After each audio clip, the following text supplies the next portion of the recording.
salve, nação Nintendice, sejam bem-vindos a mais um Project Ncast. Eu sou o Padre e tem muito NPC querendo um pouquinho da personalidade dos Toads desse jogo. Eu sou o Paulo Victor e eu resumiria 2020 como o modo batalha de Paper Mario de Origami King. Cansativo, chato. Que isso, gente. Tem que rodar pra um lado e pro outro. Eu discordo, mas enfim. Eu sou o Neto e Paper Mario é legal e tudo mais, mas melhor mesmo é o Paper Seu Madruga, quando o seu barriga cai em cima dele.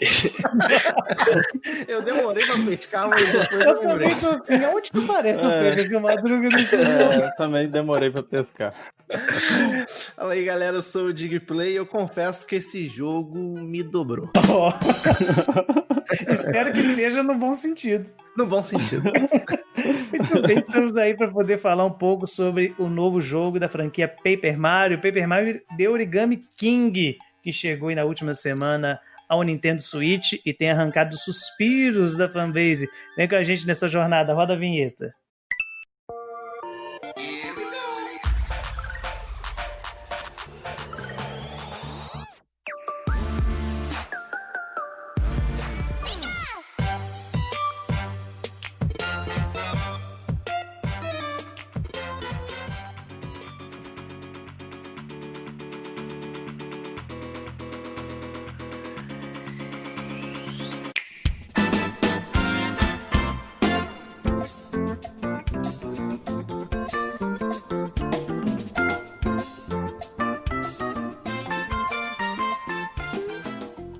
Essa franquia amada por muitos e também considerado como cult para alguns, não chegou agora. Desde o Nintendo 64 que a gente tem o Paper Mario aí alegrando os nossos corações. Eu queria saber de vocês, meninos, quando foi que vocês começaram na franquia? Qual foi o primeiro contato de vocês? Bom, comigo eu joguei o de 64, na época que saiu, que eu tinha o Nintendo 64.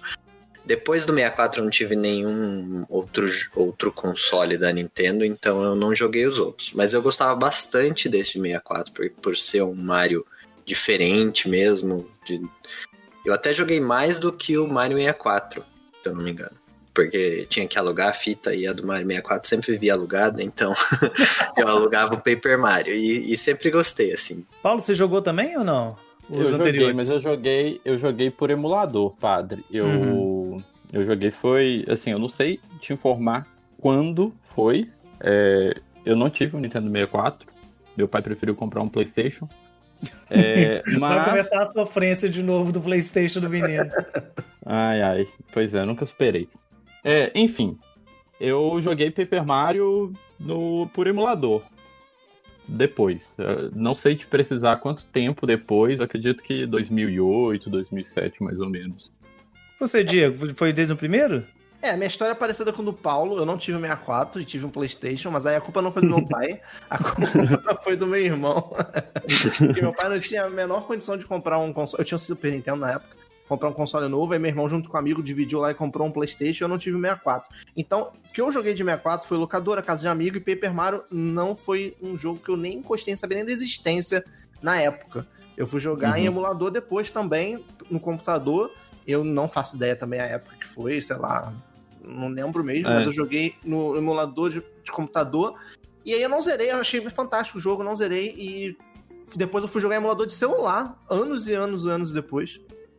Nossa. A maioria das pessoas jogaram o Paper Mario pelo emulador mesmo. Assim, a maioria, pelo menos, das pessoas que eu conheci, porque não é um jogo assim que todo mundo teve acesso. Não era o mesmo estilo do Mario 64, nem fazia tanto sucesso. Eu também joguei o primeiro, comecei lá no 64, mas eu lembro muito do anúncio do Paper Mario, por conta da Nintendo World na época. Eu lembro de ver a revista Nintendo World vindo com essas imagens do Paper Mario, e a gente olhava para aquilo e ficava assim, nossa, mas que jogo bonito, que jogo diferente, né? Vai ser uma proposta muito legal, muito nova, assim, pro console, tanto que o jogo de 64 até hoje continua muito bonito. Nem parece que é um jogo de 64. Você tava fazendo umas lives, padre, recente. Sim. E eu fiquei encantado. Realmente é um jogo muito bonito. um dos jogos mais bonitos do Nintendo 64, na minha opinião. Agora, eu joguei esse do 64 e joguei também o do GameCube, né? O The Thousand Year Door, um amigo nosso tinha, então a gente jogou muito ele. Agora, os outros eu não tive contato, nem o de Wii, 3DS, só voltei agora, do Wii U muito menos, só agora com o The Origami King, que eu pude voltar, né? Então, a minha sorte é que, como dizem por aí, né, que os melhores eu pude jogar, que são os 2 primeiros. Eu cheguei a ter contato com o Stick Star, não curti muito, passei o jogo logo de início, e Paper Mario Color Splash é a mesma coisa, eu comprei o jogo, eu não sei se eu não me deixei permitir, ou se realmente eu fiquei muito frustrado por, mais uma vez, não ter o tradicional método de batalha RPG depois de Stick Star no Color Splash, porque muitos dizem que o Origami King tem muito de Color Splash, e eu lembro que eu joguei, sei lá, umas 3, 4 horas de Color Splash, falei, não quero mais, vendi o jogo. Foi até o Koguma que comprou, grande abraço pro Koguma.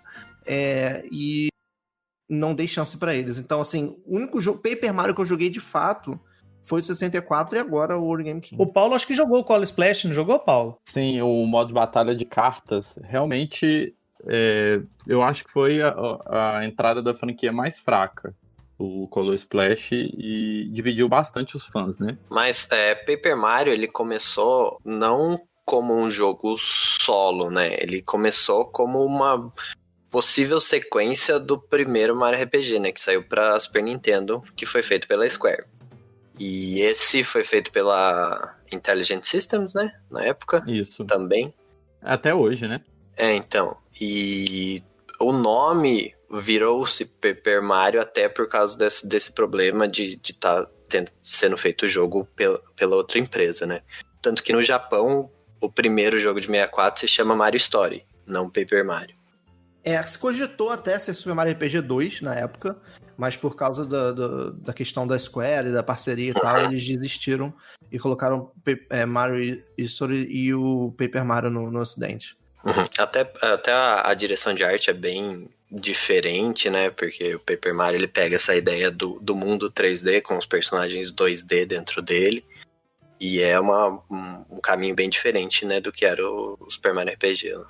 Sim, mas foi uma tentativa de continuar com o RPG, né? Porque naquela época a Nintendo perdeu grandes franquias de RPG para a Sony com o PlayStation, né? Final Fantasy, que era tudo em console Nintendo, foi pro PlayStation, e acabou que um jogo que foi muito aclamado na época, e eu adorava, eu joguei muito no Super Nintendo, que é o Super Mario RPG, não teria como ter continuação no Nintendo 64. Então, o Paper Mario foi como a Nintendo conseguiu dar prosseguimento à franquia de RPG do Mario, sem precisar utilizar os laços que ela fez com a Square lá no passado. Porque é também uma saída. Porque, afinal de contas, você tem uma demanda. Como o Diego estava colocando aí, existe um povo que quer consumir RPG. E, de repente, você não tem mais os grandes títulos. E essa briga dos dois ainda perdurou muito tempo, né? Tanto que ainda só no GameCube que foi voltar um pouco com o Final Fantasy Crystal Chronicles, né? Que aí foi meio que um ensaio de umas fases aí, mas ainda ficou durante bastante tempo essa rusga entre Square e Nintendo. Mas foi uma coisa boa, porque afinal de contas trouxe uma franquia que é amada hoje aí pelos fãs, apesar de que hoje ela não tem mais tanto um quê de RPG. Isso ficou a cargo da franquia Mario e Luigi, que aí já foi nos portáteis. Que faz 20 anos daqui a pouco, né? Dia 11 de agosto, o Paper Mario completa 20 anos de idade. Nossa, já isso tudo? Tô ficando velho. Uai, a hora que você falou comigo, que você falou assim, eu lembro quando o Paper Mario foi anunciado, eu já pensei assim, nossa senhora.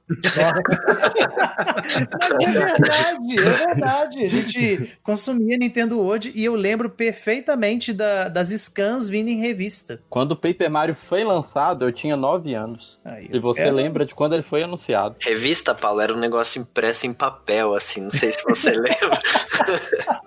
Mas não sei se você lembra, mas o padre disse que lembra quando foi anunciado. Não, eu não lembro do anúncio, gente. Preciso deixar bem claro, eu não lembro do anúncio. Eu lembro de pegar a revista, porque a gente não tinha essas noções. Tipo, anunciava um jogo no Japão, a gente ficava sabendo que tinha sido anunciado 3, 4 meses depois. Eu lembro agora anuncia com Twitter, né? Tem isso. Twitter Direct. Olha, eu tinha 13 anos em 2000, então eu também não posso falar muito, não. Aí, ó, viu? Mas eu lembro do anúncio lá da Nintendo World, e hoje nós não estamos tão diferente assim, não, porque a Nintendo me resolve anunciar um jogo desse tamanho com um tweet no dia 14 de maio desse ano. Do nada, com um mês de antecedência pro lançamento do jogo. Então, assim, um mês não, 2. Eu tava lendo e parece que a ideia original, segundo a Eurogamer, era de Paper Mario ser anunciado na E3, na E3 desse ano. Provavelmente com um mês só de antecedência. Mas, né, coronavírus. Assim, não sei, talvez não saísse nem em julho, não sei. Talvez saísse em setembro, né? Por aí. Pode ser, porque assim, o rumor dizia que a E3 seria comemoração do aniversário do Mario. Então, várias coisas do Mario seriam anunciadas. Né? Então, talvez eles realmente anunciaram e lançaram com antecedência por causa disso. Pode ser, sim, que eles tivessem planejado aquele senhor stand da Nintendo, né? De palco, né, de piso, né? De feira. E provavelmente algumas outras coisas teriam mudado a data, né? Então, como não ia ter isso, vamos puxar ele, né? Vamos dentro daquele rumor lá do All Stars que a gente comentou no podcast também, tinha sempre esse rumor de vai ter um novo Paper Mario, vai ter um novo Paper Mario. Esse já se cumpriu, né? Ela talvez decidiu adiantar o anúncio, visto que esse ano foi fraquíssimo de anúncios, né? Não teve nada demais. Então, talvez para poder ganhar mais tempo, né, com os nintendistas e para ninguém ficar esperando algo acontecer. Esse ano a gente só teve uma Direct, né? Foi 2 mini Direct, né? Da Nintendo mesmo foi uma mini Direct, não foi? Isso. Realmente. Tivemos várias coisas que podem ter mudado, né, o calendário. Foi o Corona, foi o sucesso estrondoso de Animal Crossing, juntando a pandemia, então muita coisa pode ter mudado os planos da Nintendo nesse caminho aí. Eu acredito também que tenha inúmeros fatores, mas o que importa é que acabou chegando. Eu só não acho que tenha sido uma maneira, vamos dizer assim, de uma divulgação eficaz. Eu lembro, por exemplo, de quando saiu o tweet, eu tava no Twitter à toa, numa manhã e tal, tô passando, e de repente, bum, parece, eu lembro de mandar pros meninos, né, Neto? Neto anunciou um Paper Mario, como assim, da onde, com trailer, com tudo, com data. Eu acho que eu nunca fiz uma notícia tão rápida em toda a minha vida. Eu acho que com 10 minutos ela já tava pronta. Mas acho que por conta do Corona mesmo, até os anúncios estão ficando meio tudo bagunçado. É Direct, mini Direct que não tem muito anúncio, é um anúncio do nada no Twitter, então... Mas... isso não foi inédito, mas assim, a Nintendo anunciou The Stretchers da mesma forma. Ela lançou no Twitter um vídeo no YouTube e vai. Só que The Stretchers, é um jogo dela pequeno, uma pegada indie. $20. Pois é. Agora, Paper Mario anunciar num Twitter Direct foi estranho. Paper Mario era pra ser o One More Thing do final de uma Direct, né? Sim, justamente. Assim, não chega a ser um system seller, mas é um título que agrada, que tem uma fanbase grande e acaba gerando esse hype, né? E acabou não tendo isso, mas pelo menos veio. Eu entendo o Paulo falar que não, porque realmente é um jogo nicho. Só que é um jogo nicho. Pegando os mini directs que a gente teve, tanto o do início do ano, fevereiro, se eu não me engano, quanto esse de Partners agora, Paper Mario é o auge. Então, é um jogo nicho, mas o que mais que teve, né? Até agora. Não, considerando 2020, sim, é o jogo topzera, mas considerando o histórico de Direct e tudo, ele não seria o último jogo, na minha opinião. Sim. O último jogo geralmente é um Super Smash Bros, é um Zelda Breath of the Wild, aí sim. Mas pensa comigo, só raciocina, bem basicamente. Pega essa última Direct que a gente teve, esquece que ela foi parte nesse showcase. Pensa que é uma Direct. Se você coloca Paper Mario dentro daquilo ali, acabou. Você salva aquela apresentação, entendeu? Mas é porque a gente tá considerando 2020, né? Que é um ano extremamente atípico, né? É um ano. Se a gente considerar qualquer outra Direct, 2019, 2018, 2017, o parâmetro muda. Assim, eu entenderia que não fosse se tivesse outros anúncios, mas pelo ano... Depois dessa mini direct de parceiros, se você voltar lá em fevereiro e ver a mini direct que tem, você vai achar ela maravilhosa. Pois é, nossa, É complicado. É importante a gente também falar em relação à aceitação da crítica da série Paper Mario, né? O primeiro Paper Mario ele foi super bem aceito, né? No Metacritic ele tem nota 93 e os usuários também gostaram bastante, os jogadores, no caso. E chegamos ao ponto do Paper Mario The Origami King, ele tá com 80, que é uma nota super boa, né? Considerando, né? É uma nota boa, 80 no Metacritic, porém a nota dos usuários já está bem abaixo. A nota dos usuários está a 6.8, né? A gente vai falar um pouco sobre essa questão quando a gente estiver falando sobre o jogo em si, do gameplay. A gente vai falar um pouco sobre essa questão da nota ser baixa, mas grande parte disso é pelo jogo não ser mais tão RPG, né? Mas isso a gente vai comentar durante o cast. Mas é uma queda expressiva de nota, né? Você vê que tá caiu. 93 depois para 80. Para padrão jogo da Nintendo é uma nota baixa. A Nintendo os jogos dela costumam serem bem pontuados, né? Principalmente Mario, né? Mas ele foi melhor aceito pela crítica especializada do que o Color Splash do Wii U, que teve nota 76. Que não é muito difícil, né? Meu Deus, que ácido vocês falando mal do jogo. Mas tá bom, vamos então seguir a nossa aventura olhando um pouco mais para que é o centro do nosso podcast, que é o Paper Mario The Origami King. Chegou aí para nós no último dia 17 e tem encantado muita gente nas redes sociais, muitas fotos e vídeos bonitos, inclusive uma água esplendorosa que daqui a pouco a gente vai comentar sobre ela também. Dando uma olhadinha primeiro na história do jogo, que não tem nada de muito novo, diga-se de passagem, o Mario e o Luigi mais uma vez são convidados para uma festa no castelo da Princesa Peach, mas dessa vez um pouco mais, vamos dizer, elaborada essa festa. Eles estão indo para o Festival dos Origamis em Toad Town. E quando chegam lá, tudo vazio, tudo deserto, né? E diga-se de passagem, antes da gente continuar um pouco da história, eu queria fazer um comentário que eu não sei vocês, mas eu achei tão diferente o início desse jogo em relação aos outros, porque Paper Mario sempre começa muito bonitinho, muito colorido, muito todo mundo feliz, e depois acontece uma desgraça no meio de tudo. E esse ele começa com um tom sombrio. Vocês acharam isso legal? Eu achei assim tão diferente dos outros. Achei interessante.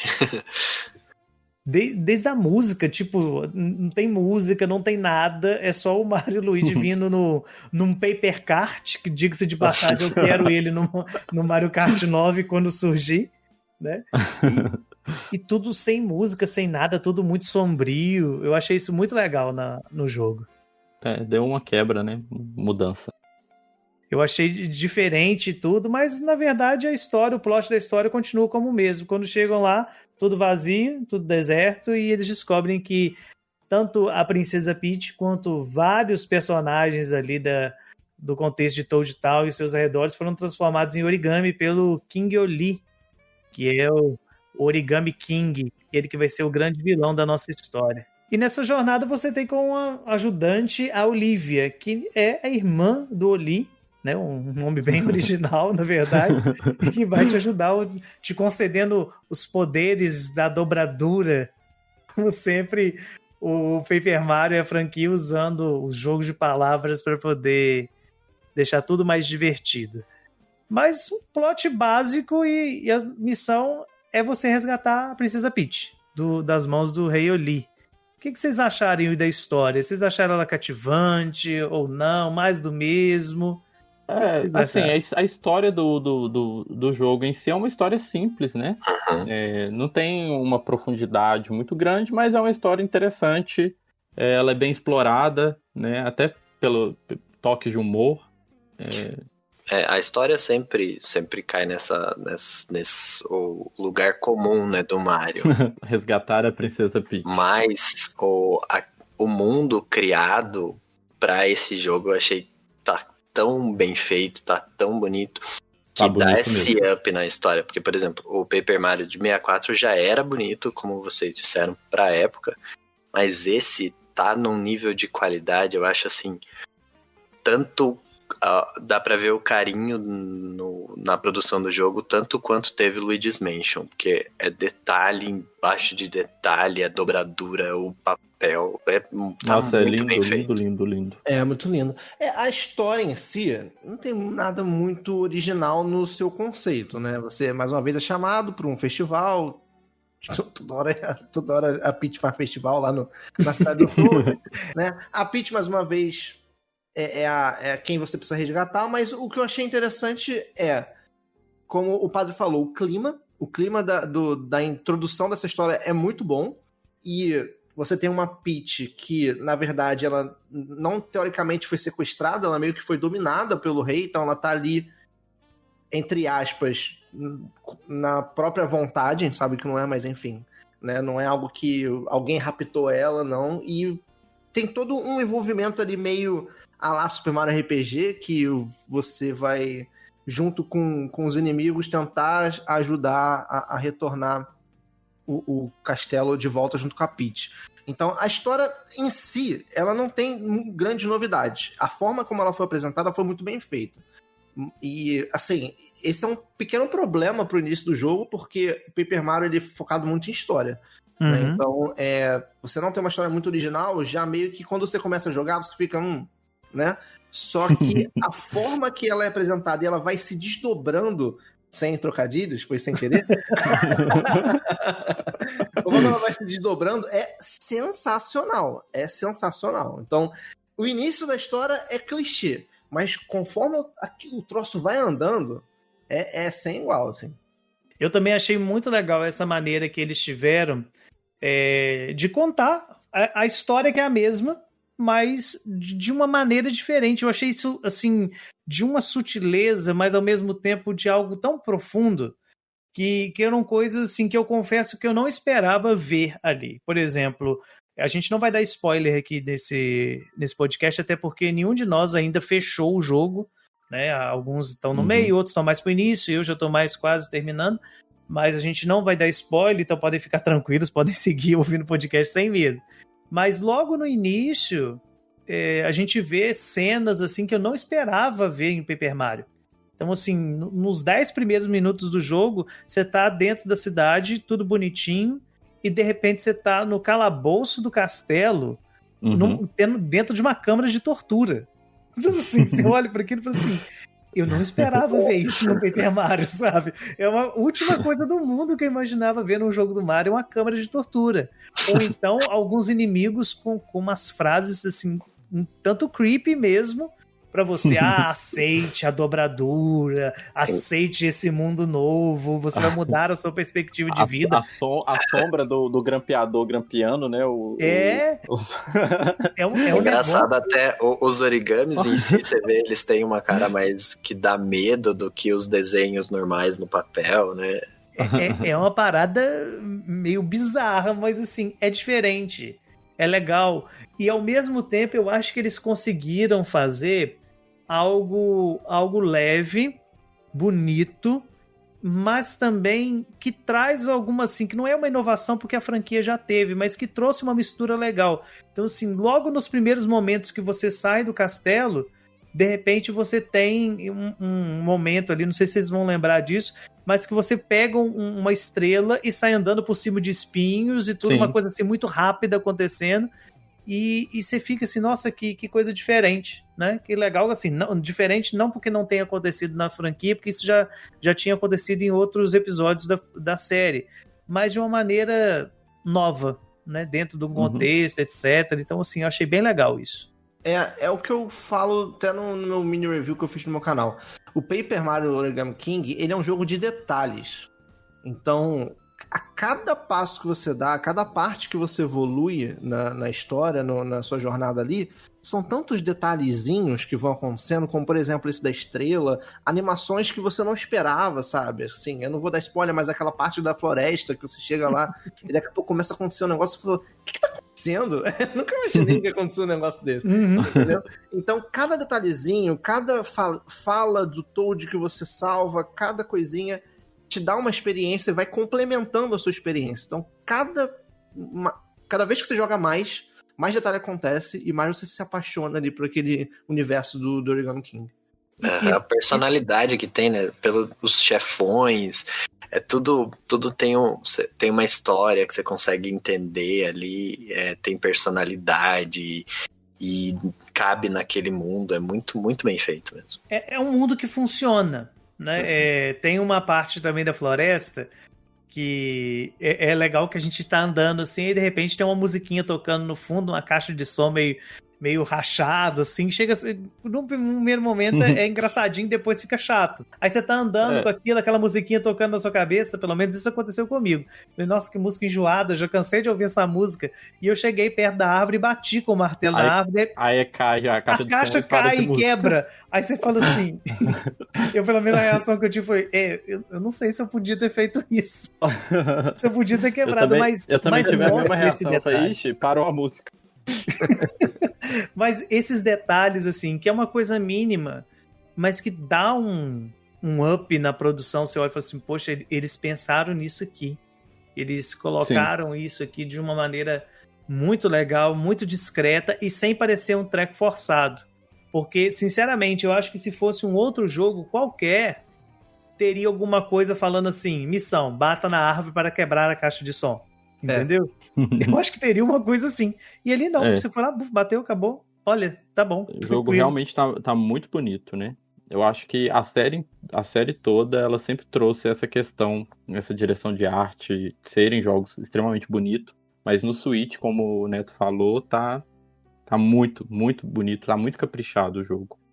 Assim, não só a questão gráfica, mas o quesito artístico, como você falou mesmo, porque são detalhes absurdos, tipo, eu fico até agora impressionado, além da água, né, muito bonita, eu fico impressionado com, logo no início, na cidade do Toad, eu vou dar os exemplos de início pra não dar muito spoiler, tem um moinho, né, de água lá que fica rodando, e aí a água de cada pazinha do moinho que vai caindo, são como se fosse 3 folhas de papel caindo, assim, no mar de papel.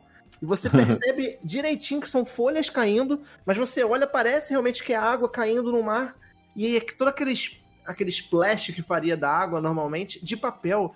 É sensacional aquilo ali. Tipo, e tá num cantinho, assim, se você não chegar num cantinho e não perceber, vai passar despercebido mesmo, porque são detalhes que enriquecem o ambiente. É lindo demais. Fora também outras coisas que foram acrescentadas no jogo, na maneira de se construir o mundo, porque, assim, Mario de papel não é algo novo, desde o 64 que a gente vê isso. Mas a maneira como eles colocaram dessa vez é diferente, as texturas, né, por exemplo, o Diego fez a piadinha da água, eu também já tinha citado, mas realmente tem uma cena em específico que é um pouco de spoiler, mas já tá rodando na internet toda, porque hoje a Nintendo resolveu fazer um tweet zoando isso, que água bonita, mas você olha para aquilo e fica assim, meu Deus, como eles fizeram isso? Desculpa, mas uma pessoa hoje comentou esse tweet e colocou assim, como a Nintendo conseguiu fazer uma água tão bonita num console que é do tamanho de um misto quente? A pessoa colocou isso, eu falei assim, gente, é verdade, assim, é uma dedicação, é um carinho, é um cuidado que tá presente ali, e olha, e as texturas assim, por exemplo, do papelão, as moedas agora são feitas de papelão, né, é diferente. Sim. Eu acho que foi até um pouco de influência do último jogo do Yoshi, né, nesse sentido, de ter mais esse quê, então ficou bem legal, bem bonito mesmo.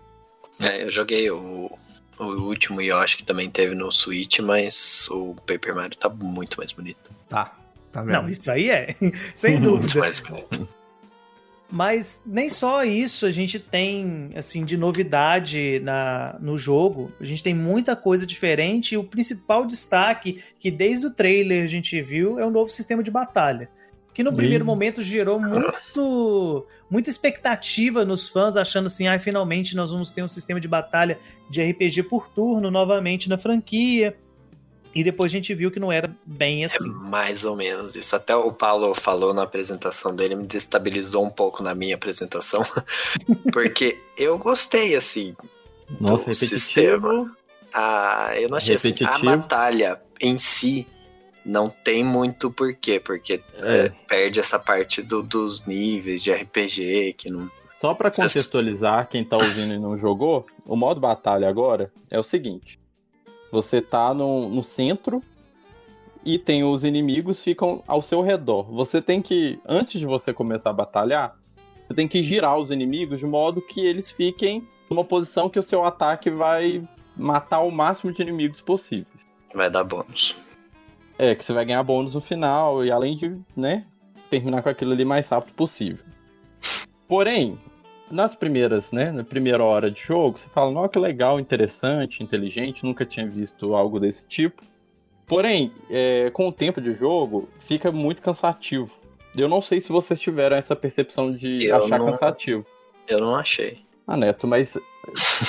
desculpa, mas você não achou cansativo eu já sei até qual vai ser a resposta do Paulo. Pois é.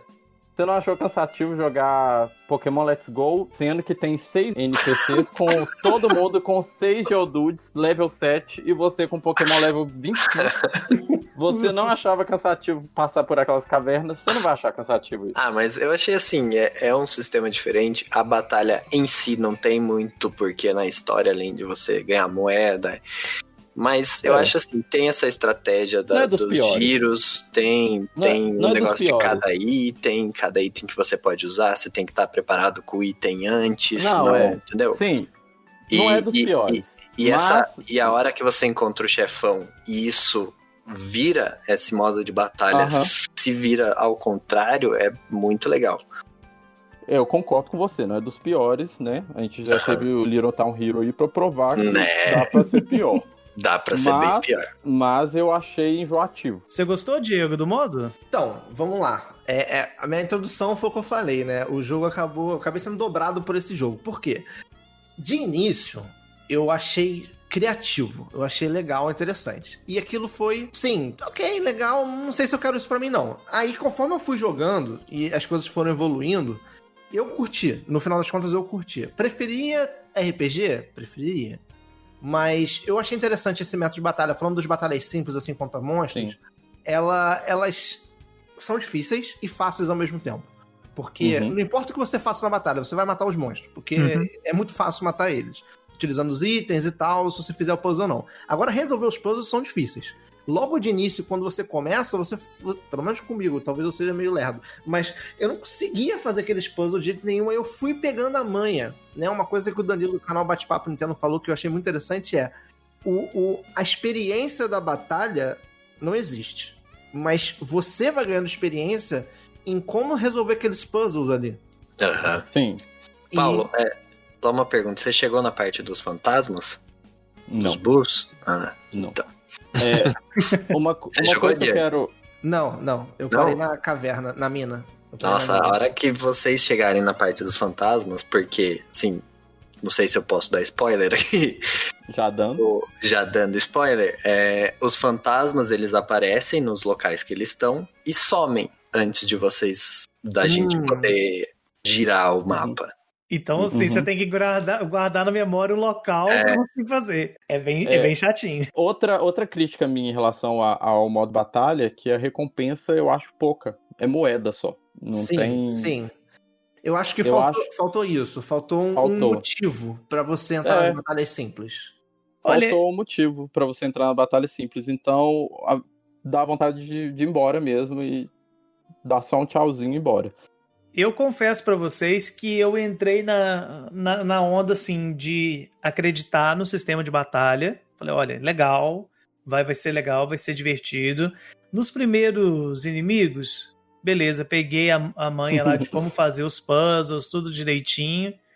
Mas depois foi passando, foi evoluindo, foi chegando, assim, uns momentos, assim, chegou num ponto que eu, sinceramente, não é que eu parei de gostar do sistema, mas não é o meu sistema favorito. Porque, assim, eu acho que o sistema ele funciona. Ele entrega uma coisa que pouca gente deve ter percebido isso, mas se você consegue montar o puzzle direitinho, do jeito que tem que montar, você consegue matar todos os inimigos que estão naquele círculo, naquela rodada sua, sem deixar que os inimigos te ataquem. Isso é possível. O que você precisa fazer é montar o puzzle e usar os itens que você tem. E eu confesso pra vocês que eu sou muito muquirana nesse sentido, que eu quase não uso os itens. Eu guardo eles lá tudo comigo, eu quase não uso. Então, assim, eu prefiro levar o dano do que usar os itens. Pra poder, não sei, depois vai que aparece um bicho mais forte e tal. Mas, depois de um certo tempo, alguns puzzles começaram a ficar bem enjoadinhos. Pra falar a verdade, não vou dar spoiler, mas eu tô numa fase também que eu preciso usar os puzzles. E eu tô assim, meu Deus, que coisa chata isso, às vezes, de fazer isso. Roda pra lá, vem pra cá e tal. Então, eu aciono o modo Silvio Santos no jogo, né? Que é segurar lá o Y e jogar. Quem quer dinheiro? Joga moeda pros Toad. Os Toad vêm tudo, cata o dinheiro todo com os aviãozinhos que eu joguei pra eles e eles resolvem pra mim. Então, assim, eu já vou calculando, porque eu sei que se eu gastar 500 moedas com os Toad na batalha, eles vão resolver o puzzle pra mim, e no final da batalha, se eu não ganhar mais que 500 de moeda, pelo menos uns 400 eu ganho. Então, tá de boa. Que diga de passagem, né? Não tem outra utilidade. Vamos também ser sinceros num seguinte ponto. O Paper Mario tem um sistema também de evolução da batalha que, conforme você vai aumentando o seu HP, você não necessariamente precisa entrar na batalha. Você já dá uma marretada, pula na cabeça e os monstros mais fracos morrem. Sim. Isso já é um adianto. Só que esse esquema de você ficar saturado de batalhar existe também num RPG tradicional. Isso não é exclusividade do Paper Mario, porque a batalha é de puzzle.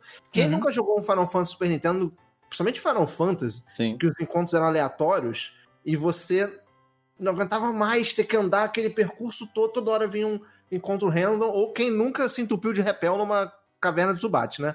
Então, esses encontros e as batalhas, até mesmo no esquema de RPG, elas acabam saturando. A diferença é que o Paper Mario, como ele não tem nenhuma recompensa além de moeda na luta, ele acaba saturando mais ainda. Exatamente. É o que eu penso. A batalha contra os inimigos random é uma, a batalha contra os chefes é outra. Assim, eu achei sensacional a batalha contra os chefes, assim. Não, isso aí é inegável. Nossa, tem chefes, assim, que eu ficava olhando e eu falei assim, gente, como é que eles pensaram isso? Exatamente. Sabe? Então, acho que o ponto altíssimo da batalha de Paper Mario são os subchefes e os chefes que, cara, é divino, assim. Tem 3 tipos de batalha, né? Tem a batalha do chefe, a batalha normalzinha lá com os randoms, e tem as batalhas de ação, né? Os Paper Maché lá. Que é interessante também, Essas são bem legais, né? Que não entram dentro do modo tradicional e tudo.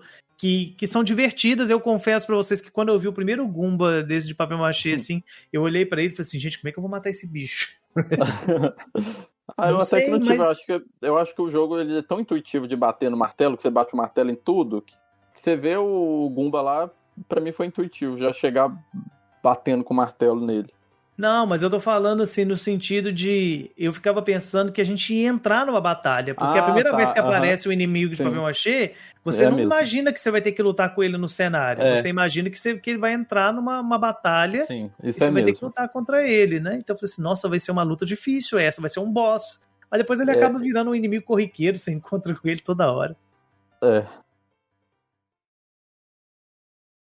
Let's go! Mas então, aproveitando que a gente está falando do sistema de batalha e isso está intimamente ligado à questão do RPG, fica a pergunta. A gente pode considerar o Paper Mario como um RPG mesmo ou não? Uma vez que ele não tem alguns atributos dos RPGs tradicionais. O que vocês acham disso? Olha, eu acho que talvez não. Eu senti jogando esse jogo muito mais o feeling que eu tive com Luigi's Mansion do que o feeling que eu tive com Bug Fables, por exemplo, que Bug Fables é um RPG bem ao estilo do primeiro Paper Mario mesmo, e eu senti esse negócio de progressão da história, e tá mais focado na história, na resolução dos puzzles, do que esse negócio de criar experiência e crescer e evoluir e batalhar, entendeu? Que é a base do RPG, eu acho. Eu acho que ele é um multigênero. Eu acho que, assim, ele tem alguns elementos de RPG ainda, principalmente nas batalhas, de usar itens, de estratégia, né, da batalha, mas hoje em dia ele é um jogo, como posso dizer, um jogo mais de aventura do que um jogo de RPG, assim. Eu acho que complicado, né? Mas ele perdeu sim. Se a gente for avaliar desde o primeiro Paper Mario até os mais atuais, foi perdendo um pouco das características de Paper Mario. Isso, inclusive, é um fator que está fazendo com que os fãs estejam meio irritados, entre aspas, com o jogo, né? A fanbase está dividida. Muita gente está irritado pelo jogo não ser mais RPG, o que justifica a nota tá baixa lá no Metacritic. É assim, na eShop, ele é designado o gênero dele como ação e aventura. Eu concordo com o Paulo que ele é multigênero, até porque, assim, vários jogos hoje em dia sempre pegam alguma coisinha de RPG, né? Sim. Mas, assim, para ser um RPG de fato, eu acredito que ele teria que ter a questão da evolução do personagem, habilidades, sei lá, habilidades barra skills, né, magias, alguma coisa assim, né? Esse foco de realmente de ganhar experiência, você ter todo esse esquema que o RPG traz para você. Você pega o próprio Super Mario RPG, você tinha a arma, você tinha o HP, o MP, você escolhia qual ponto você queria aumentar, né, dos seus status. Então, isso tudo carrega, o RPG carrega tudo isso. O Paper Mario, ele mistura muito. Ele tem elementos de RPG, você tem HP, você até equipa o Mario, né, com martelo, com botas específicas, mas ao mesmo tempo o jogo é muito focado na exploração, e aí você tem momentos de realmente ação e aventura que você tem que, sei lá, correr de um monte de tompe ou descer um rio de barco, enfim. E aí você vai para momentos muito de narrativa, ou então momentos de, não hack and slash, né, mas uma parada mais, como falou da parte do Goomba, do papel machê, que você tem que bater em tempo real ali, então é muita mistureba, né? Então, pra mim, esse Paper Mario Origami King, ele perdeu o gênero de RPG a partir do momento que ele resolveu abrir os leques e ter um pouquinho de cada coisa dentro dele.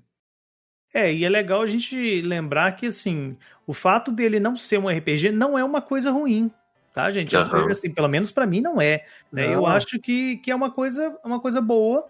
Mas, assim, confesso que eu, particularmente, como joguei mais os dois primeiros, eu senti muita falta de ter um sistema de experiência, uma evolução do personagem, realmente, porque a evolução se resume no HP e na quantidade de dinheiro que você tem, ou seja, um jogo capitalista, né? Mas tudo bem. Todo Mario, padre. Que, diga-se de passagem, é muita moeda. É muita moeda.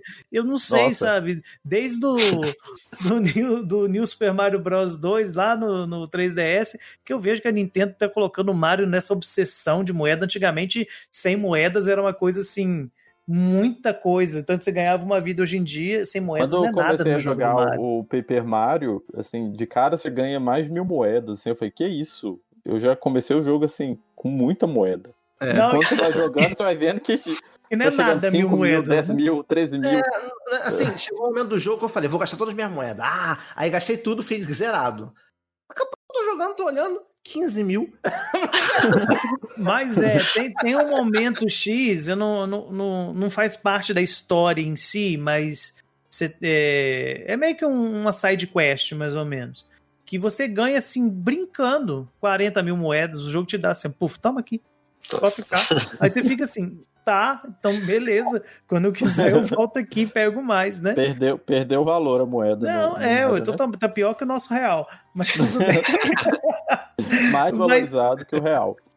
Mas o Paper Mario, ele nasceu como um sucessor do Super Mario RPG, mas ele cresceu para outro lado, né, eu acho. Eu acho que agora o jeito é esperar um novo Mario Luigi. Super Mario RPG ou um novo Mario Luigi, né? Assim, é legal. Pra quem quer RPG mesmo. é legal, mas assim, ao mesmo tempo, ele traz coisas novas que vão fazer da franquia seguir um rumo que eu acho muito promissor. Olha, E eu queria destacar 2 pontos aqui que fazem assim, o jogo ser diferente dos seus predecessores e que eu acho que é um bom rumo que a franquia pode seguir. O primeiro dele são os colecionáveis. Eu achei muito bom essa coisa dos colecionáveis. Não só dos itenzinhos lá, dos troféuzinhos que você acha no baú, mas principalmente dos Toads. Eu achei isso fantástico, esse monte de Toad pra você encontrar durante o jogo. Melhor do que Korok. Ó, melhor do que Korok, melhor que agora que os Giglets de Alola na expansão de Pokémon, melhor que tudo. Cara, porque assim, é recompensador, né? Tipo, você dá uma porrada na cabeça do Toad e ele vem e solta uma frase pra você e você fala, pô, valeu a pena correr atrás dele. Não, e as frases são muito boas. Tem cada piada, tem cada coisa, cada situação que você olha assim e você fica deslumbrado com aquilo, né? Igual quando você tira os Toads do fax e depois você entra no fax para poder ir para os outros lugares. Nossa, eu olhei para aquilo e falei, gente, perfeito, muito criativo e muito acertado. O jogo tá muito bonito, padre. E outra coisa que eu acho que chamou bastante atenção é a qualidade dos números musicais do jogo.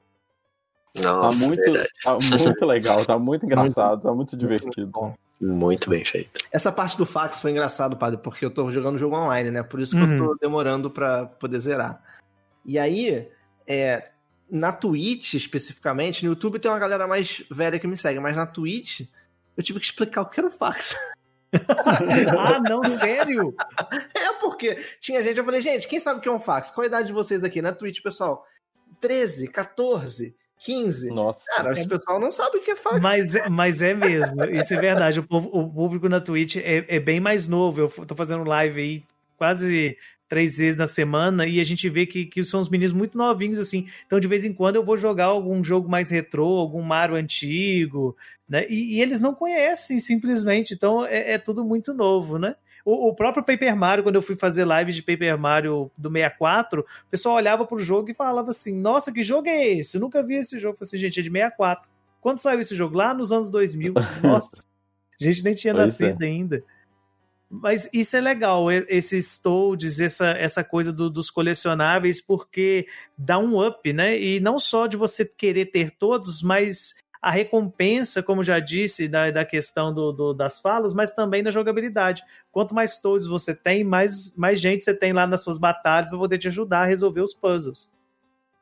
Diga-se de passagem, isso ajuda muito, porque eles não só resolvem os puzzles, mas principalmente nas batalhas contra chefe, eles te dão life, né? Quando você tá lá quase morrendo, você chama um Toad, ele te joga um coração.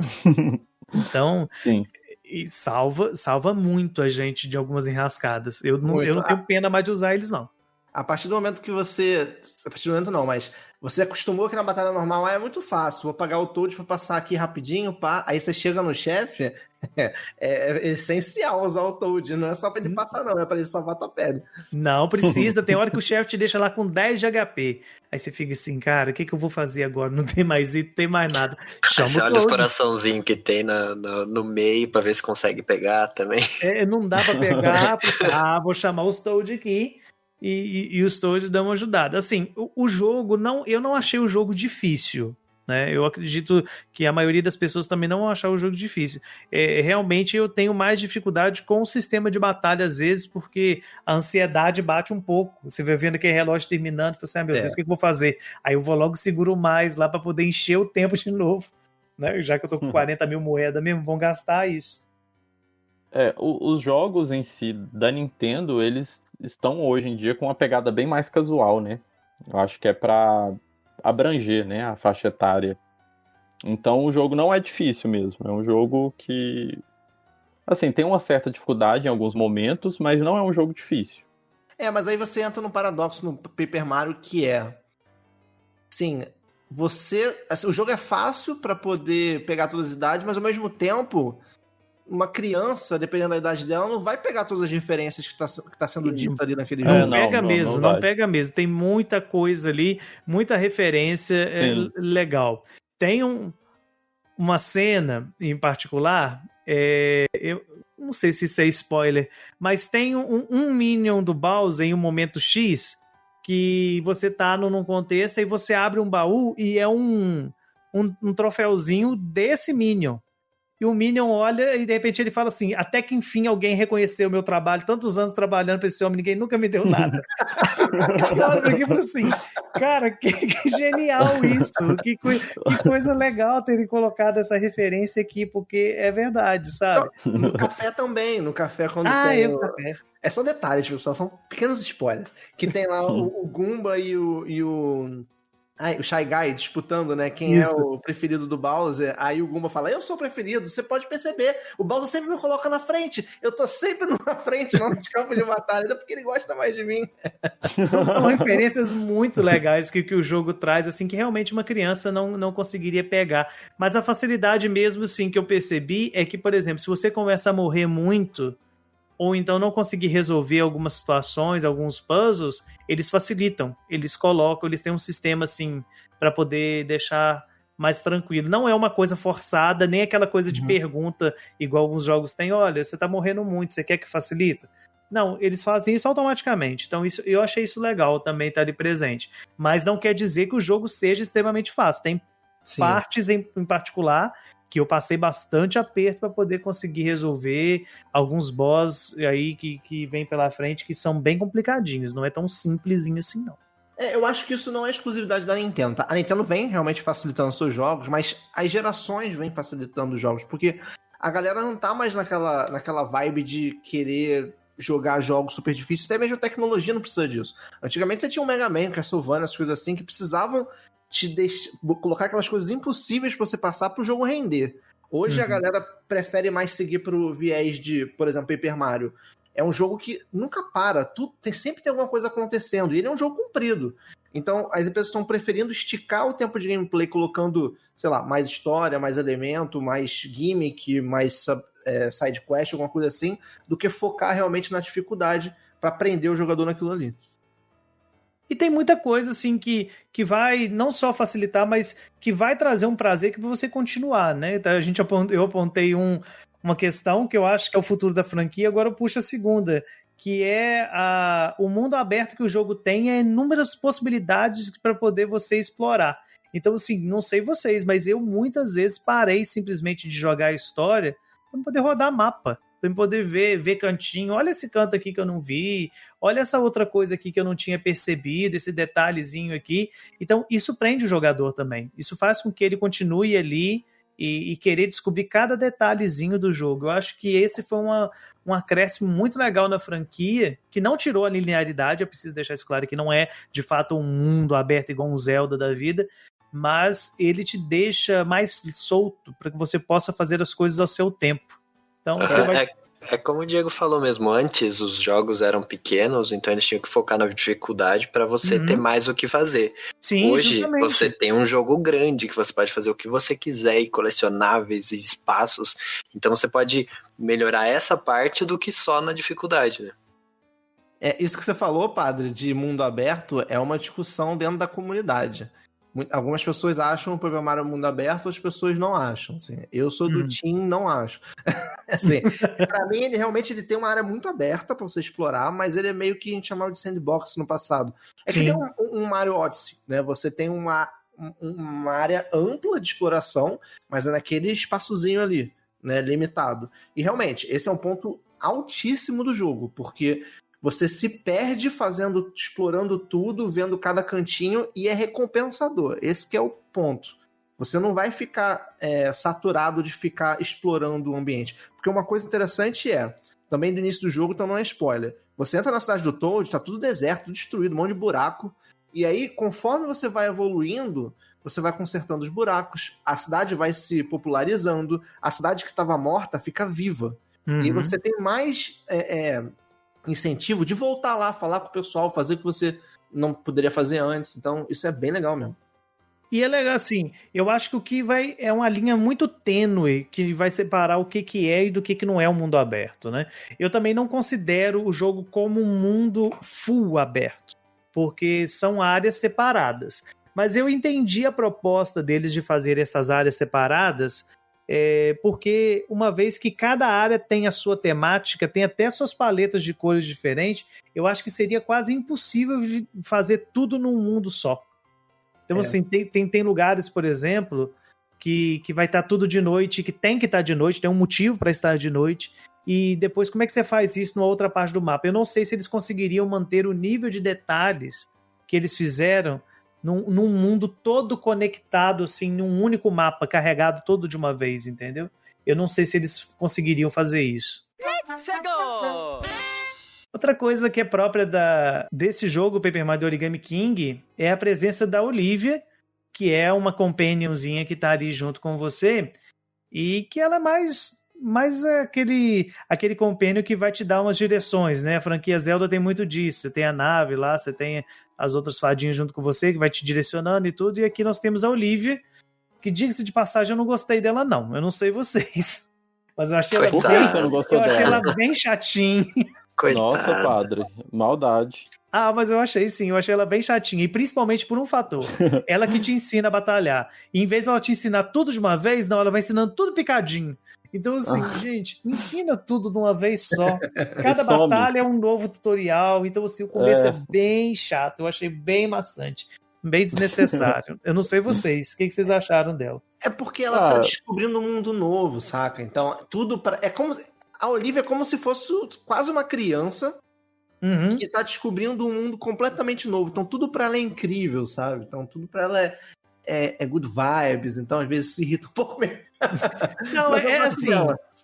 Eu entendo a situação dela, mas eu confesso que teve alguns momentos que eu perdi um pouco de paciência. Eu falei assim, minha filha, eu já sei como é que batalha. Você já me ensinou isso da outra vez. Por que você tá repetindo isso agora? Mas enfim... De novo, Olivia. Mas o bom dela, na verdade, a parte positiva, é o poder do origami que ela te dá também. Tanto os braços lá, em forma de sanfona, de dobradura, para você poder interagir com o cenário, quanto os poderes dos elementais também, que você vai capturando durante o jogo. Que, diga-se de passagem, eu achei bem legal essa mecânica, né? Quase um megazord de cada um deles, mas eu achei bem legal ela se transformar nesses poderes. Eu acho assim, os elementais são algo assim incrível. Eu não vou falar muito porque eu acho que é um spoiler. Eu não sabia dos elementais. Quando eu dei de cara com eles, eu falei, caraca, a gente chegou num outro nível da parada aqui, entendeu? Então, só atente, quem tá ouvindo não jogou, que além dos braços de 1000 dobraduras, sei lá como é que se fala, tem algo chamado elemental, que é alguma coisa meio Megazord mesmo, como o padre falou, que é sensacional, vai tipo transformar o que você conhece de Paper Mario até aquele momento pra frente, é muito legal. Dá um up bem legal no jogo, quando você começa a usá-los. E esse negócio do braço, de você abrir caminhos, espaços diferentes, eu não sei se tem algum modo, mas é só com o modo de movimento. Eu joguei tanto no portátil quanto no controle e eu fiz pelo movimento. E eu achei legal, assim, que dá uma mudada na gameplay, né? Algumas vezes ou outra. Eu acho que só tem a opção pelo movimento mesmo, e eu confesso pra vocês que eu não gostei, não. Porque eu joguei ele full modo portátil, sabe? Assim, mentira. É complicado. Eu joguei... Você fica chacoalhando o Switch. Eu fiz uma live só com do Paper Mario, e aí foi no dock. Mas no modo portátil é bem complicado, às vezes, pra poder você usar aquilo. Porque... Você achar o lugar certo. Não só achar o lugar certo, mas principalmente quando você tem que usar ele pra bater. Em alguns chefes você tem que usar pra bater aquilo, então você tem que chacoalhar o Switch. Aí eu ficava assim toda hora, nossa, eu vou quebrar meu Joy-Con aqui nisso, gente. Fazendo esse movimento, segurando. Por muitas vezes... Já não é algo assim muito resistente, né? Você começa a chacoalhar isso, mas ele loucamente. Muitas vezes eu desconectei meus Joy-Con numa batalha pra poder usar ele. Pra poder não fazer isso. Mesmo no modo portátil eu desconectava do Joy-Con. Mas é bem legal essa interação com o cenário. Nos outros já tinha também uma interação, mas não no nível que a gente vê agora, né? Eles elevaram isso de uma forma muito legal. Você destacar algumas coisas do cenário. Tem acho que na torre de uma parte, isso é logo no início, então não é spoiler, mas tem uma torre de vigilância em Toad Town que você tem que abrir ela para poder pegar um item que tá dentro. É como se fosse uma caixa dessa de cereal que você vai arrancando as beiradinhas até descascar tudo, assim. Então eu achei aquilo bem legal, assim, bem natural e bem, como eu posso dizer, intuitivo. Eu achei isso muito bom mesmo. Eu curti os movimentos, mas eu não tinha pensado no modo portátil, quando eu não joguei ele. Realmente deve ser horrível. É bem ruim. Bater. É bem ruim. Porque no controle ele é bem imersivo. Ele é interessante porque ele é um gimmickzinho que é só em momentos chaves e, tipo, até agrega. Que tem um chefe, que eu não vou muito a fundo na spoiler, que meio que você tem que puxar, né? Pra poder esticar o negócio lá. E o movimento que você faz é o mesmo. Então é interessante. Não, assim, não é essencial. Mas eu achei interessante a forma de mover. Mas realmente não tinha parado pra pensar que quem tá jogando no portátil vai sofrer um pouquinho com isso. Sofre sim, mas claro, não é uma coisa absurda, porque não é toda hora que você usa, mas que dá uma imersão e de fato eu acho que é algo positivo. Eu acho que não tem que ter a opção realmente de não ser pelo movimento, não. Acho que isso é legal. É só Coitado de quem tem Switch Lite, né? Ah, mas o Switch Lite é a peça inteira, né? Então não dá tanto problema assim. É até melhor. É até melhor. Agora, no Switch tradicional, usando o Joy-Con, eu recomendo vocês tirem o Joy-Con antes de fazer isso. Mas no final das contas, eu acho que é bem legal, né? O jogo tá muito bonito, principalmente nessa parte da direção artística. Foi um jogo caprichado, realmente. O senso de humor dele está fantástico. Tem cenas, assim, que eu fiquei gargalhando sozinho jogando aquilo. Muito bom. E teve no início, quando eu fiz a live, teve uma cena em particular que eu levei um susto e o pessoal riu tanto na live daquilo, tem até um clipe na Twitch disso, mas muito legal mesmo. Então acho que assim, estão de parabéns, foi realmente um jogo que merece o reconhecimento. Eu sei que não vai ter... merecia também chegar em português, né, Fábio? Sim, porque a maioria das pessoas que jogam, eu tenho certeza que muitas não vão sacar esse toque de humor do jogo justamente pelo jogo não ser traduzido. Isso é uma falha que infelizmente a gente tem que lidar com isso, né? Eu acho que isso que acaba fazendo com que o Paper Mario seja realmente um jogo cult no meio da base nintendista, porque nem todo mundo vai ter esse nível de inglês que ele requer. Né? Alguns ainda apoiam. Eu acho que eles em espanhol também. Deve isso ter que eu ia falar. Tem. Alguns ainda apelam pro espanhol e conseguem fugir, mas não é a mesma coisa, a gente sabe disso.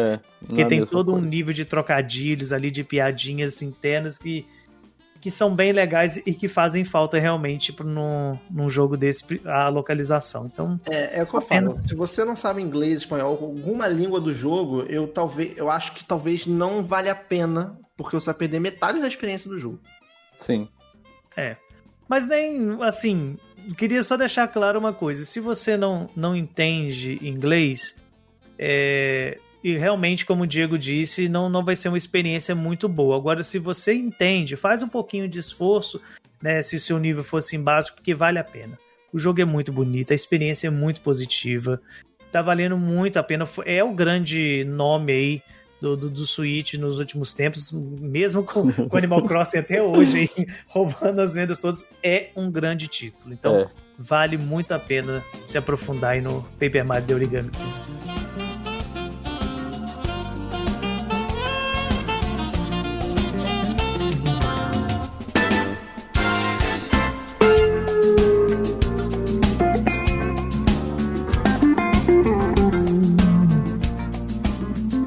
Das nossas indicações, vamos falar um pouquinho do que a gente tem consumido nos últimos dias, e hoje quem começa sou eu. Queria indicar um jogo de Xbox e PC que tá no Game Pass da Obsidian. O jogo novo saiu ontem, e ontem mesmo eu tava jogando, chama Grounded. Eu fiz até live dele. Eu assisti a sua live e eu até comentei com o Neto sobre esse jogo. Ele tá no Game Pass? Tá no Game Pass. Eu achei bem interessante. Fantástico. É literalmente aquele filme dos anos 90, Querido Encolher as Crianças.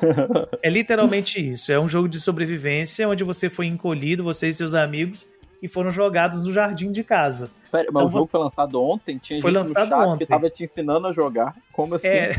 Na verdade, ele tá em acesso antecipado. Ele entrou ontem, o pessoal tava lá ensinando, porque realmente ele é desafiador e você tem que se manter vivo ali naquele jardim, enfrentando formiga, aranha, carrapato, pulga, mata os bichos, coleta a carne deles, cozinha para você sobreviver, busca orvalho pendurado nas gramas, né? Toma água podre do jardim.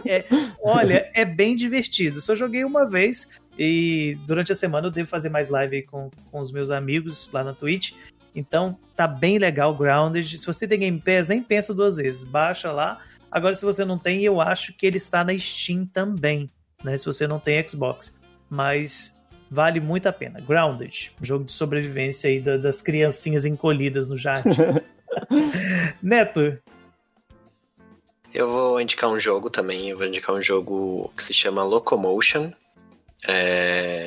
Quando sair o podcast já vai ter review no site. Porque ele lança dia 30.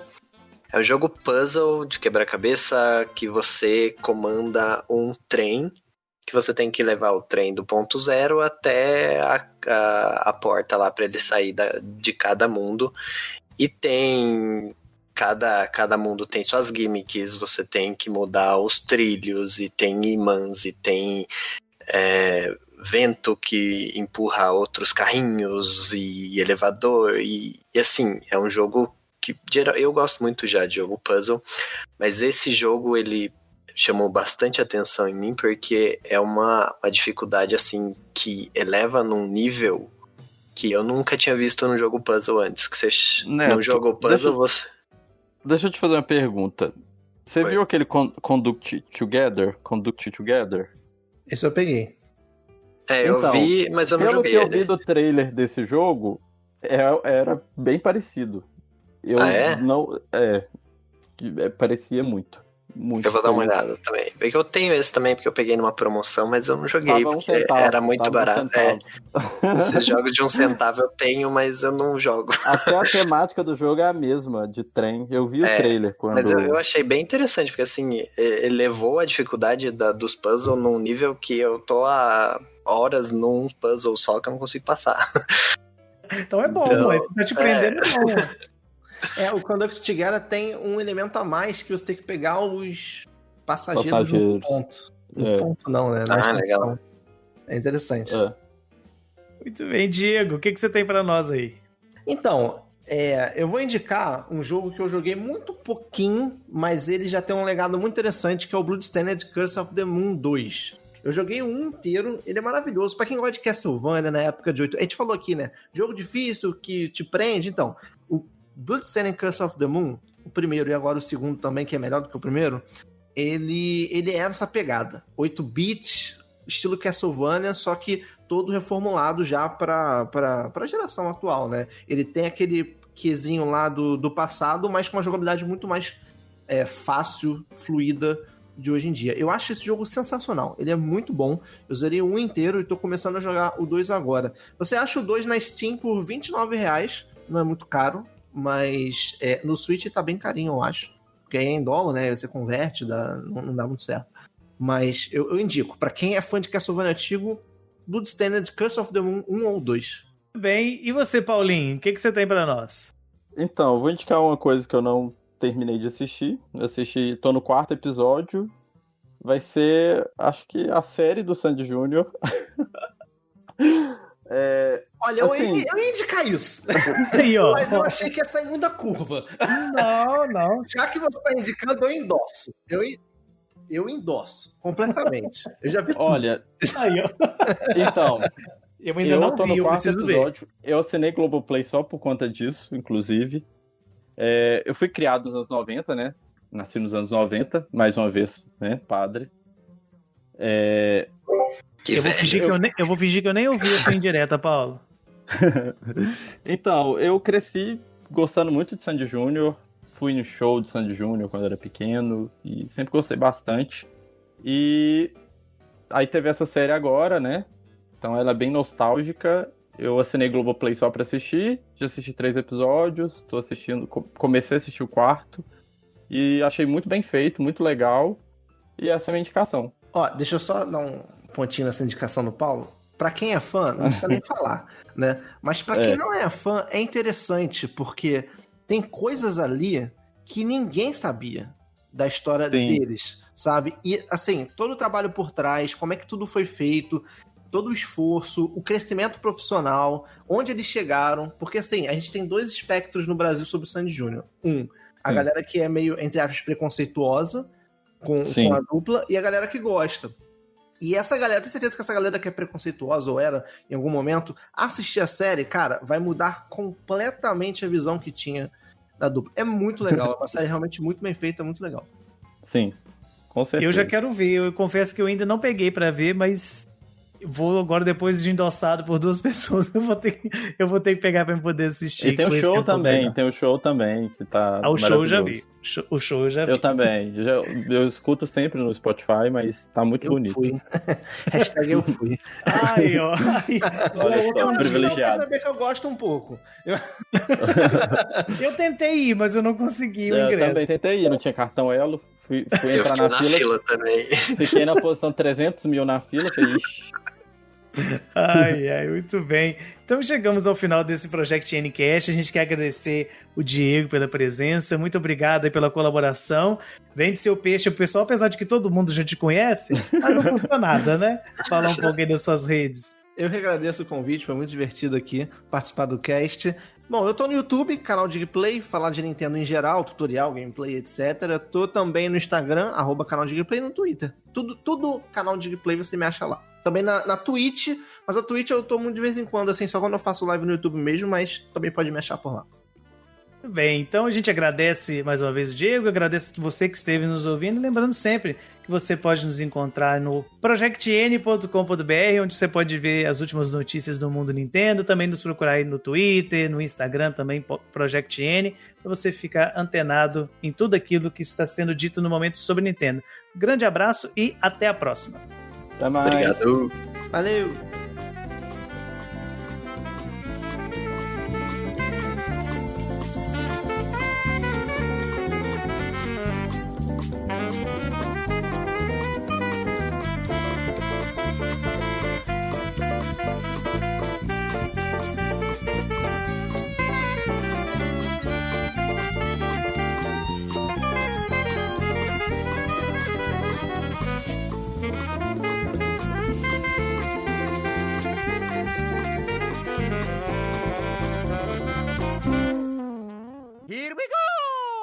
Não, em 2000 eu tava com essa idade também, então assim, não sou tão velho assim, Paulo, pra parar com isso. O que os ouvintes vão pensar? Calma aí, gente, o sino tá batendo aqui, deixa eu esperar o sino parar de bater. Aqui, Diego, tem um sino da igreja, tem que esperar o sino terminar de bater, que senão vaza o som dele todo. Só pra deixar claro, tá? Eu também lembro, e eu também tinha 13 anos nessa época. Lá, viu? Eu não estou sozinho nisso. Tudo terceira idade aqui, pô. E gente, eu tenho as minhas eu não lembro até hoje. Eu tinha 2 aninhos de idade, mas eu lembro. Que doido. Vai mais um serviço, rapaz.